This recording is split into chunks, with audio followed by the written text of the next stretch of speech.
Hi friends, welcome to Zeenath's world. இன்னைக்கு நம்ம சட்டுன்னு ஹோம்மேட் கண்டென்ஸ்டு மில்கை ஒரே நிமிஷத்தில் பண்ண போகிறோம். இதை எப்படி பண்ணுறதுன்னு இப்போ நம்ம பார்க்கலாம்.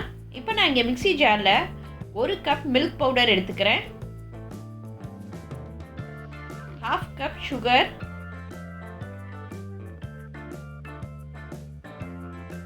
1/2 கப் காய்ச்சின பால் நல்லா ஆறி இருக்கணும். அது கூடவே 1 ஸ்பூன் பட்டர். அவ்வளோதாங்க.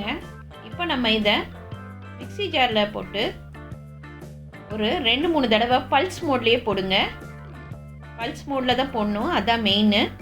இப்போ நம்ம பல்ஸ் மோடில் போட்டு எடுத்தாச்சு. இங்கே பாருங்கள், கண்டென்ஸ்டு மில்க்கு ரெடி ஆயிடுச்சு. எவ்வளோ திக்காக இருக்குது பாருங்கள். நம்ம கடையில் எப்படி வாங்குவோமோ அதே மாதிரி இருக்குது. ஆனால் அதில் கூட ப்ரிசர்வேட்டிவ்ஸ் இருக்கும். ஆனால் இதில் நம்ம வீட்லேயே ஹோம் மேட் பண்ணது.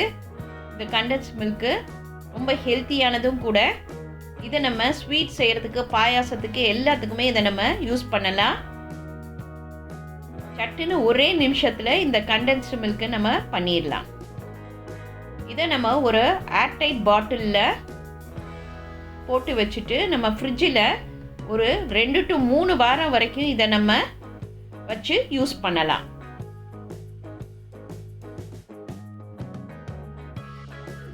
நம்ம பாயசத்துக்கெல்லாம் இதை யூஸ் பண்ணோன்னா ரொம்ப டேஸ்ட்டாக இருக்கும். வெளியில் கண்டென்ஸ்டு மில்க் வந்து அவ்வளோ காசு.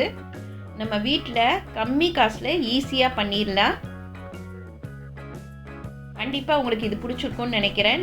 இன்றைக்கி இதை ட்ரை பண்ணி பாருங்கள். லைக் பண்ணுங்கள், ஷேர் பண்ணுங்கள், ப்ளீஸ் சப்ஸ்கிரைப் பண்ணுங்கள். உங்கள் கமெண்ட் எனக்கு அனுப்புங்க. தேங்க்யூ.